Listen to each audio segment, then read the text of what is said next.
You got a rug designed to look like an Ouija board as a gift. Liking it, you placed it in your living room. Now your Roomba's summoned a demon and it can't leave until the Roomba asks for something. The demon, a huge creature with red skin and curled horns, stands on the burned remnants of my new rug, awaiting my answer. Well, not my answer. I don't know what to tell you, man. It's a machine. It can't talk, let alone request something, I say, hugging my poor little Roomba, that I called Broomy, to my chest like it's a scared animal. How was I supposed to know the pattern of dust on the Ouija board rug would spell out the name of the demon Agather, the lord of the fifth circle of hell? I pat Broomy on his back, mentally chastising him not only for summoning a demon, but summoning one of the most powerful ones. Can't you just go back to hell, or something? It summoned me.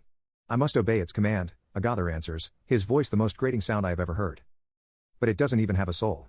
There's nothing to bargain for, I argue, afraid that he will take Broomy away from me instead of a soul. It was not a cheap vacuum. It has a name. It has something to be taken. I sigh. This is going to be a long day, if I have to argue with a demon the entire time. The worst case scenario is that he must stay here in my apartment, waiting for a request from Broomy that will never come. The best case scenario is that I get some cool demon powers from him, but that isn't that likely. Can't I make a request?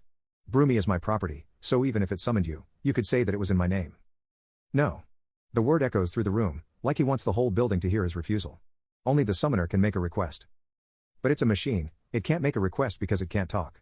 It's not a person just because it has a name. You can't just solve the "are robots people" debate like that. I'm already getting frustrated. I can't imagine having to deal with this demon for the rest of my life, or at least for the rest of Broomy's life. It summoned me. I must obey its request, Agatha repeats. Really? I roll my eyes. What are we going to do now? What if it doesn't make a request? I will wait until a request is made, even if it takes eternity, Agatha says, which is the last answer I wanted to hear.